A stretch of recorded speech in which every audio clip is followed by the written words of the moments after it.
So then he says, all this will throw additional light if we go back and run the mind over the string of historical facts already stated.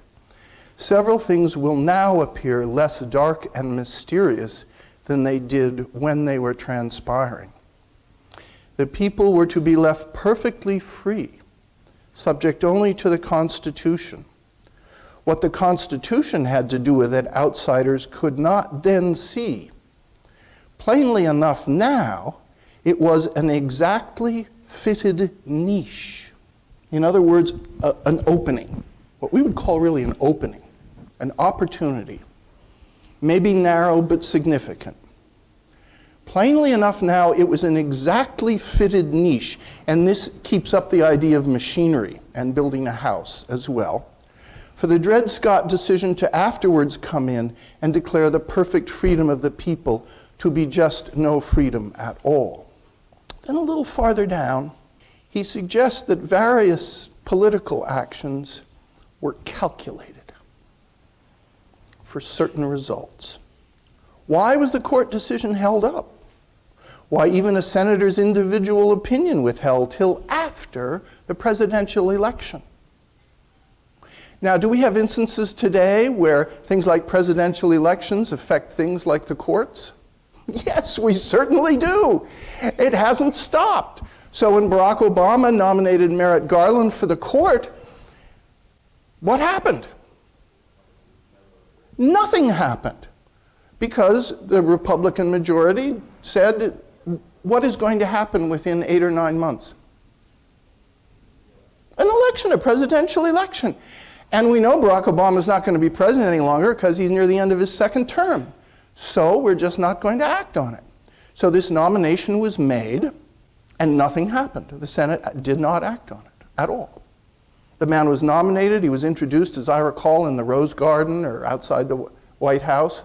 And it was a nomination, and it went nowhere because the presidential election was to ensue. That was the reason given. And indeed, it was the reason that turned out to be, in effect, the operative reason. Why the outgoing president's felicitation on the endorsement? Why the delay of a re-argument? Why the incoming president's advance exhortation in favor of the decision? In other words, to put it another way, Lincoln is suggesting that somehow or other, as it were, behind a curtain, in a back room, talking together, writing private letters, these various individuals, Pierce, Buchanan, Douglas perhaps, Taney, what were they doing?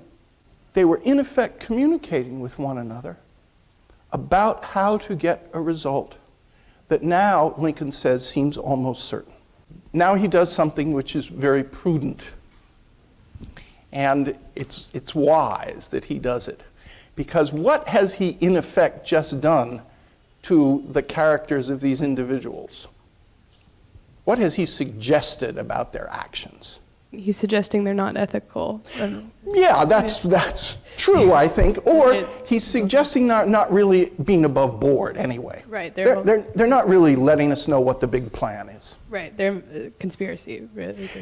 Yes, they're talking with one another in such a way, or it's a kind of wink and a nod, or, well, now we've done this and now we'll do that. None of this has been publicized as the ultimate object. None of this was, as it were, a platform of any national drive, but it was pretty well understood what would be the result. So Lincoln now says, prudentially, we cannot absolutely know that all these exact adaptations are the result of pre-concert. What is pre-concert? You all read this, you all came across a word maybe you didn't know, and you all looked it up, right? He's basically saying we don't know if they colluded about this. Yes, collusion. Together. Yes, it's a word we've heard a lot recently here too. Yes, pre-concert here basically means a kind of collusion. And it means beforehand too, pre-concert. It's a kind of, getting together before the fact to make sure that certain things happen. Collude for a certain result. This pre-concert.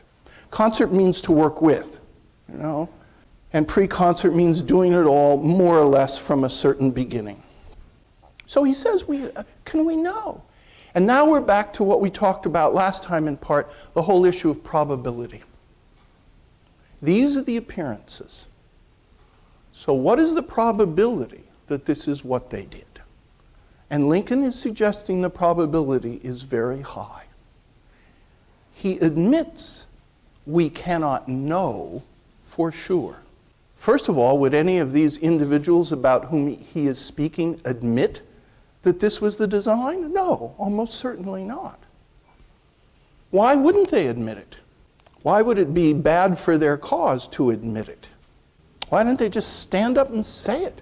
I think because he's already said that their plan per se relies on the fact that people aren't aware of it and that they're really like endorsing it. Yes, that they're only implicitly. partially aware of it.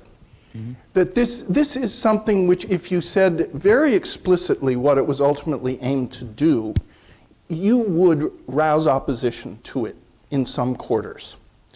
And that opposition simply is not wanted.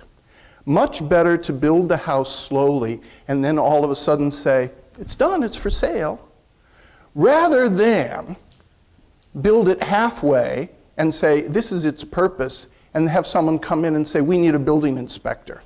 You don't have a license yet for this. So these people are not going to be above board, Lincoln suggests, because it would sink their own project.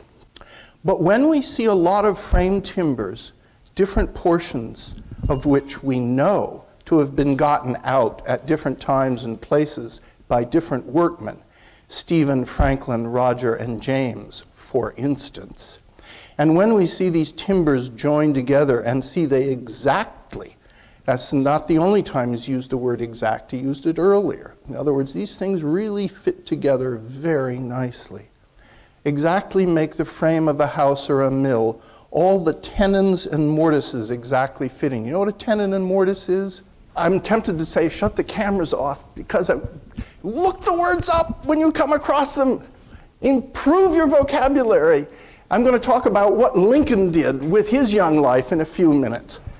Now, a mortise and tenon joint is a joint that a carpenter uses, and it sort of is a joint in which you have one piece of wood fitting into another piece of wood like this. It's a very solid joint, okay? It's much better than just taking two pieces of wood and nailing them together or gluing them together. It's almost like a kind of joint you'd get in a jigsaw puzzle. Okay? That's a mortise and tenon. It's really a solid joint. And he's saying all the tenons and mortises exactly fitting and all the lengths and proportions of the different pieces exactly adapted to their respective places. Not one piece too many, not one piece too few, so on. These folks have been really designing something. So Lincoln then goes on because what he wants to do is prevent this final step, which he said will make the nation all slave. He is essentially making a call to arms. So in what cases the power of the states is so restrained by the U.S. Constitution is left an open question, precisely as the same question as to the restraint on the power of the territories was left open in the Nebraska Act. Put that and that together, and we have another nice little niche, which we may ere long see filled with another Supreme Court decision, declaring that the Constitution of the United States does not permit a state to exclude slavery from its limits. So this is what Lincoln fears will happen, because if you follow the events that have already happened, this is the direction, he says, in which they are clearly tending. It would then become settled law. Welcome or unwelcome, such decision is probably coming and will soon be upon us, unless the power of the present political dynasty shall be met with and overthrown. In other words, this is what you're liable to get unless we can stop this political program from being fulfilled. He then has a kind of counter-argument against Stephen Douglas. I won't spend a long time on it, but I'd like you to study it with some care. because he has to be careful. Did Douglass have a good reputation? Yes. Was he fairly popular? Yes. But does Lincoln now agree with him? No. So Lincoln has got to be cautious. But he says his avowed mission is impressing the public heart to not care nothing about it. So he is essentially saying Douglass is abdicating responsibility for any fight against slavery and leaving it up to what is hoped to be a popular endorsement and, if necessary, another Supreme Court decision that will cement firmly, like a mortise and tenon joint, the fact that it will soon be possible that slavery is permitted everywhere in the United States, even in states whose Constitution had originally prohibited it. That's the danger Lincoln sees. And it's a huge, huge danger, because it would turn the country into an all-slave country. Even if many people were opposed to slavery, even if many people elected not to own slaves, even if many people tried to help slaves escape, the fact would remain that, in effect, under the federal government, slavery could not then be prevented in any individual state. For anyone who cared about the free states and the slave states, a shocking turn of events. Douglass has done all in his power to reduce the whole question of slavery to one of a mere right of property. And once Douglass has done that, then in essence, Douglass has colluded with the Dred Scott decision, which said that owning a slave was owning property. Now, you all read the speech. What did you think of the end of it? This is a pretty good example of what we call a peroration in a speech or an oratory. What does this peroration do? It doesn't repeat what Lincoln has said. It doesn't run back through his somewhat elaborate but very clear set of arguments and points. What is the purpose of this closing? If you go to those paragraphs that he begins about Douglass, but clearly he is not now with us, he does not pretend to be, he does not promise to ever be. So much for Douglass. And then our cause then must be entrusted to, from there to the end of the speech isn't very long. What do these sentences do that is different in tone, different in approach from much of the rest of the speech? It's a bit of a rallying, like, battle cry, sort of, like, oh, let's, I would say it's a lot of a rallying cry. It is very much a rallying cry. And he is speaking live before a convention. Conventions can be raucous. They can be loud. There are a lot of people there. And Lincoln is saying, 2 years ago, the Republicans of the nation mustered over 1,300,000 strong. We did this under the single impulse of resistance to a common danger, with every external circumstance against us. It is a battle. It is what William James will later call the moral equivalent of war. And W.E.B. Du Bois will use something similar in his speech, The Battle for Humanity. In other words, I'm not calling you to pick up arms. That's not the point. Not to take to the street with rifles or muskets. Don't forget, there had already been a lot of bloodshed, in Kansas particularly. A lot of bloodshed. And there would soon be more bloodshed at Harper's Ferry, for example. But Lincoln is not calling on people to take up arms.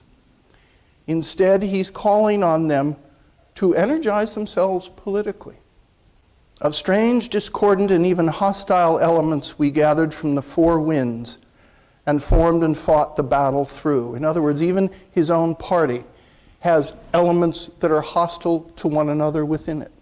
Do you ever notice how people who agree on a lot of things can often have the most vociferous disagreements? Within one religion or one political party or one country, you can often get the strongest, most vicious, and even bloodiest kinds of disagreements. It's true. That commonality seems also to lend itself, at least at times, to a terrible proclivity for fighting. But Lincoln says, no. Did we brave all then to falter now, when the same enemy is wavering and dissevered and belligerent?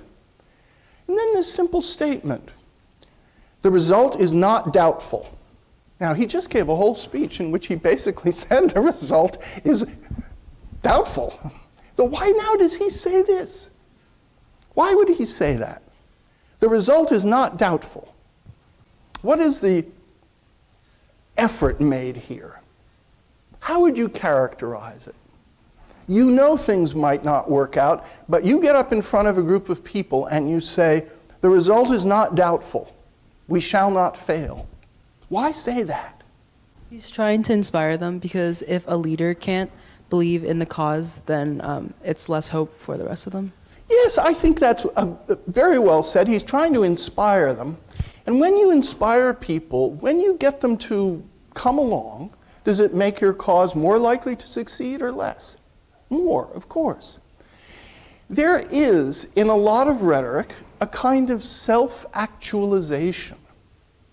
Meaning, if you can create a sense of solidarity and enthusiasm and action on the part of your hearers, you can then get them to realize that what they want to happen is far more likely to happen if they themselves believe in it. And believing in it will help make it true. Or, more extremely, believing in it will make it true, because then people will act and it will happen. This is done. Even though you might say it is not strictly a form of truth to say the result is not doubtful. But if you have a very difficult cause and you have a wide range of different kinds of people who might support that cause and you want that cause to succeed, you have got to galvanize them in some kind of way. Excite them and make them believe in themselves. This was done by civil rights leaders in the 20th century. It was done by Winston Churchill in World War II. The situation of Great Britain looked pretty dire when the United States wasn't yet in the war, and Germany and Italy had essentially conquered most of Europe. And what is Churchill going to tell the British people? Yes. Fight them in the beaches, fight them in the streets. Yes, it's a very famous speech. It says, you know, that's it. Had there been talk of drawing up a treaty with Germany? Yes. Very serious talk. Why? Because the situation of Great Britain looked so dire. There were people basically betting that they couldn't hold out.